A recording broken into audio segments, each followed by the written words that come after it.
പല കാരണങ്ങൾ കൊണ്ടാണ് തദ്ദേശ ഭരണ തെരഞ്ഞെടുപ്പിലെ സ്ഥാനാർത്ഥികൾ ശ്രദ്ധേയരാവുന്നത്. കോഴിക്കോട് കോർപ്പറേഷനിലെ പുത്തൂർ ഡിവിഷനിലെ ലീഗ് സ്ഥാനാർത്ഥി ശ്രദ്ധേയയാവുന്നത് ബ്രസീലിയ എന്ന തന്റെ പേരുകൊണ്ടാണ്. ഇടതുകോട്ടയിൽ വെന്നിക്കൊടി പാറിക്കാമെന്നാണ് മുൻ കൗൺസിലറുടെ പ്രതീക്ഷ. ബ്രസീലിയ എന്ന പേരിന് പിന്നിലും ഒരു കഥയുണ്ട്, കേട്ടുനോക്കാം. കോഴിക്കോട് കോർപ്പറേഷനിലെ പുത്തൂർ ഡിവിഷൻ പിടിക്കാൻ ഇത്തവണ മുസ്ലിം ലീഗ് നിയോഗിച്ചിരിക്കുന്നത് അവരുടെ കരുത്തയായ സ്ഥാനാർത്ഥിയായ ബ്രസീലിയയാണ്. പേരിൽ തന്നെ ചില കൗതുകങ്ങളുണ്ട്. മുമ്പ് മുഹദാറിലെ സീറ്റിൽ നിന്നും 2015-20 കാലത്ത് ജയിച്ച് കൗൺസിലറായ 2010-15 കാലത്ത് കൗൺസിലറായ ആൾ കൂടിയാണ്. എന്തായാലും ഈ സീറ്റ് CPM കോട്ട എന്നറിയപ്പെടുന്ന സ്ഥലം, പക്ഷേ ആ കോട്ട പിടിക്കാൻ കഴിയുമെന്ന പ്രതീക്ഷയോടുകൂടിയാണ് എത്തുന്നത്. ആദ്യം തന്നെ എല്ലാവർക്കും ഒരു കൗതുകമുള്ളത് പേരിലാണ്. എന്താണ്, ബ്രസീലുകാരിയാണോ, ബ്രസീലിന്റെ ഫാനാണോ?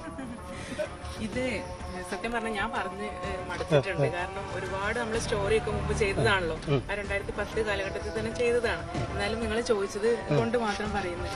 അപ്പോൾ എന്റെ സിസ്റ്റർ പേര് ബദരിയാന്നായിരുന്നു. അപ്പോൾ B വെച്ച് സ്റ്റാർട്ട് ചെയ്യാൻ വേണ്ടിയിട്ട് ഇങ്ങനെ ആലോചിച്ചു. ഫാമിലിയൊക്കെ ആലോചിച്ച സമയത്ത് അങ്കിളാണ്, ഷെരീഫ് എന്ന് പറഞ്ഞ എന്റെ അങ്കിളാണ് ഈ പേരിലോട്ട് ബ്രസീലിന്റെ ക്യാപിറ്റൽ ബ്രസീലിയ എന്നുള്ള രീതിയിലേക്ക് പോകുന്നത്. ആള് ബ്രസീലിന്റെ ആരാധന വല്ല ആയിരുന്നോ? അന്നത്തെ കാലത്ത് മുമ്പ് കോളേജിലൊക്കെ പഠിക്കുന്ന ഒരു സമയമാണല്ലോ, അപ്പൊ ആയിരുന്നു. കോഴിക്കോട് മലപ്പുറംകാരൊക്കെ മിക്കവാറും ഫുട്ബോളിൽ ഭ്രാന്തന്മാരാണോ? അതെ, തീർച്ചയായിട്ടും. കാൽപന്ത് കളി എന്ന് പറഞ്ഞു കഴിഞ്ഞാല് ഫേമസ് ആണല്ലോ. ഞാൻ അന്ന് മത്സരിക്കുമ്പോൾ അതിലേറെ ഫേമസ് ആവാൻ കാരണം നൈനാവളപ്പ് എന്ന് പറയുന്നത് അവിടെ ഒരു ഫുട്ബോൾ ജീവിതമാർഗമാക്കിയിട്ടുള്ള ആളുകളായിരുന്നു. അതുകൊണ്ടാണ് ആ സമയത്ത് അങ്ങനെ ഒരു ടിസ്റ്റ് ഉണ്ടായത്. ഈ പേരുള്ളതുകൊണ്ട് തന്നെ ടീമിനോടൊരു താല്പര്യം ഉണ്ടോ, അതോ ഈ ഫുട്ബോളിലൊന്നും താല്പര്യമില്ലാത്തതാണോ? ഉണ്ടായിരുന്നു. അതായത് ഓവർ ഈ ഒരു പേര് വന്നതിന് ശേഷമാണ് സത്യം പറഞ്ഞാല് അങ്ങനെ ഫുട്ബോളൊക്കെ കാണാൻ തന്നെ തുടങ്ങിയത്. അങ്ങനെ ഓവർ ഞാൻ അങ്ങനെ ഒരു ഫാനല്ല ആയിരുന്നില്ല, പിന്നീട് അങ്ങനെ ആയി. ഈ തെരഞ്ഞെടുപ്പ് കാലത്ത് മാത്രമല്ലല്ലോ, ഈ വേൾഡ് കപ്പ് കാലത്തും ഒക്കെ നിങ്ങളുടെ പേര് കേൾക്കാറുണ്ട്. ഇതുപോലെ ആളുകൾ തെരഞ്ഞു വരാറുണ്ട്. ബ്രസീലിന്റെ ആൾക്കാർ സ്റ്റോറി എന്തേലും വേണമല്ലോ, അതുകൊണ്ട് എന്റെ പിന്നാലെ വരാറുണ്ട്. അല്ല, അപ്പം ഈ കളിയില് ഈ അർജന്റീനക്കാർ വല്ലതും പറയാറുണ്ടോ? അർജന്റീനൻ ഫാൻസ് ഒക്കെ ഈ FB-യിലും വാട്സാപ്പിലും ഒക്കെ ആണല്ലോ ഇപ്പം പ്രചരണം ഇതൊക്കെ നടക്കുന്നത്. അർജന്റീനയുടെ വോട്ട് കിട്ടൂല, ബ്രസീൽക്കാർ ചെയ്യുള്ളൂ, അങ്ങനെയുള്ള കമന്റ്സ് എല്ലാം നിങ്ങൾക്ക് തന്നെ കാണാലോ. FB-യിലൊക്കെ ഒരുപാട് കമന്റ്സ് കാണുന്നതാണ്. പക്ഷെ ഞാൻ പറയുന്നത് രണ്ടുപേരും എനിക്ക് വോട്ട് ചെയ്യും. രണ്ടുകൂട്ടരും ചെയ്യും. രണ്ടും ഫുട്ബോൾ ആണല്ലോ അല്ലെ? അതെ. ഫുട്ബോൾ എന്ന് പറയുന്നത് നമ്മള് ഒരാൾ തന്നെ വിജയിക്കണം എന്നില്ലല്ലോ. വിജയം രണ്ടു ഭാഗത്തും ഉണ്ടാവും, തോൽവിയും രണ്ടു ഭാഗത്തും ഉണ്ടാവും. അപ്പൊ അതൊക്കെ ആ ഒരു സെൻസിൽ എടുക്കാം, അത്രേ. ഇനി അടുത്ത തെരഞ്ഞെടുപ്പിന്റെ കാര്യത്തിലേക്ക് എത്തിയാൽ ഇതൊരു സിറ്റിംഗ് സീറ്റാണ് LDF-ന്റെ അല്ലേ? അവിടെ പിടിച്ചടക്കാമെന്നൊരു പ്രതീക്ഷ തന്നെയാണോ? തീർച്ചയായിട്ടും കോർപ്പറേഷൻ തന്നെ മാറാൻ പോവാണ്. കോർപ്പറേഷൻ തന്നെ നമ്മൾ പിടിച്ചെടുക്കാൻ പോവാ. അപ്പൊ അതിന്റെ ഭാഗമായിട്ട് പുത്തൂരും മാറും. ഈ മൂന്നാറിലെ കൗൺസിലർ ആയിരുന്നു നേരത്തെ, കഴിഞ്ഞ തവണ ആയില്ല. അപ്പം അവിടുത്തെ ഒരു പരിചയം, അന്ന് നടത്തിയ കാര്യങ്ങളൊക്കെ വലിയ തുണയാവുമെന്ന് കരുതുന്നുണ്ടോ? അത് എല്ലാവർക്കും അറിയാം അല്ലേ? തീർച്ചയായിട്ടും. നമ്മള് ഒരു കൗൺസിലർ ആയിട്ട് നിൽക്കുക എന്നുള്ളത് 5 വർഷത്തെ പരിചയം ഉണ്ടല്ലോ. ആ പരിചയം വലിയൊരു സംഭവം തന്നെയാണ്. കാരണം നമുക്ക് ഒരുപാട് പേരെ സഹായിക്കാനും ആ പ്രദേശത്തെ വികസനം കൊണ്ടുവരാനും ഒക്കെ സാധിച്ചു എന്നുള്ളതും, പിന്നെ നമ്മുടെ ഫണ്ടുകളൊക്കെ കൃത്യമായിട്ട് വിനിയോഗിക്കാൻ പറ്റി എന്നുള്ളതും ഒക്കെ നമുക്കൊരു പ്ലസ് പോയിന്റ് തന്നെയാണ്.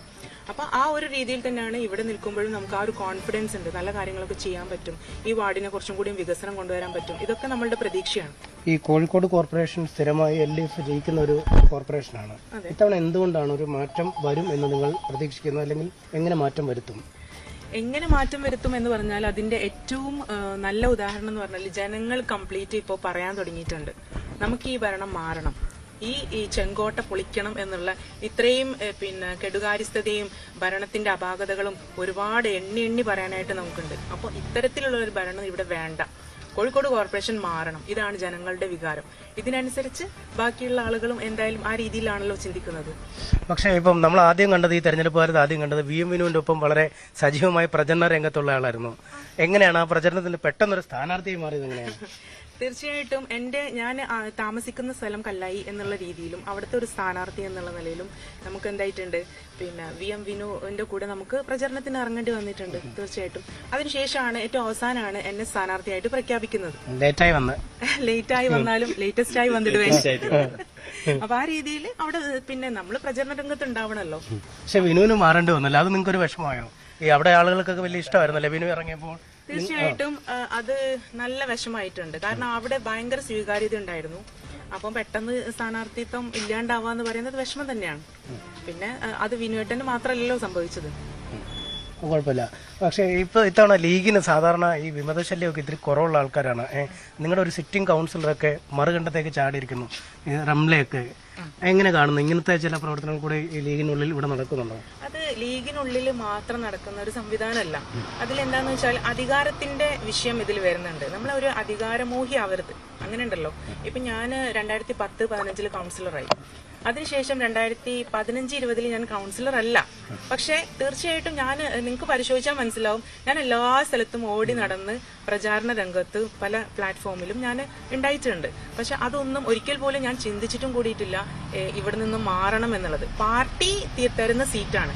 പാർട്ടി അങ്ങനെ ഒരു സ്ഥാനാർത്ഥിത്വം തന്നാൽ അതിൽ മത്സരിക്കുക അല്ലേ, അതാണ്. അല്ലാതെ ഒരു കൗൺസിലർഷിപ്പിലേക്ക് നമുക്ക് ഒരു സീറ്റ് കിട്ടിയിട്ടില്ല എന്ന് കരുതിയിട്ട് മറുകണ്ഠം ചാടുന്ന അതൊരു ശരിയായ രാഷ്ട്രീയക്കാരിക്ക് ചേർന്നതല്ല എന്നാണ് ഞാൻ മനസ്സിലാക്കുന്നത്. അതായത് ഈ തെരഞ്ഞെടുപ്പ് താല്പര്യങ്ങൾക്കപ്പുറം അടിമുടി പാർട്ടിക്കാരെയാണോ? തീർച്ചയായിട്ടും. അതിനപ്പുറം ഒന്നുമില്ല. എങ്ങനെ? ഈ പാർട്ടിക്കപ്പുറം മറ്റൊന്നുമില്ല. പാർട്ടിയാണ് വലുത്. നമ്മളിപ്പോ കൗൺസിലർ ആയി കഴിഞ്ഞാൽ നമുക്ക് ജനങ്ങളാണ് വലുത്. നമ്മൾ അവർക്ക് വേണ്ടിയിട്ട് നമ്മൾ എന്തും ചെയ്യും ആ രീതിയിൽ. പലയിടത്തും ഞാൻ കണ്ടിട്ടുണ്ട് നല്ല പാട്ടുകാരിയാണ്, പാട്ടൊക്കെ പാടുന്ന. അതില്ല, ആ പാട്ട് അവസാനിപ്പിച്ചിരിക്കുകയാണ്. എന്തായാലും തെരഞ്ഞെടുപ്പ് കാലത്ത് എന്തായാലും എല്ലാവരും പാട്ടുകാരായി മാറുന്നതാണ്. അതുകൊണ്ട് വളരെ ഊർജിതമായി രാഷ്ട്രീയം പറഞ്ഞ് വോട്ട് പിടിച്ച് ഇവിടുന്ന് ജയിക്കാൻ തന്നെയാണ് തീരുമാനം. ഈ കോട്ട പൊളിക്കും എന്ന പ്രതീക്ഷയിൽ തന്നെയാണ് ബ്രസീലിയയും ഇവിടുത്തെ UDF പ്രവർത്തകരുമുള്ളത്.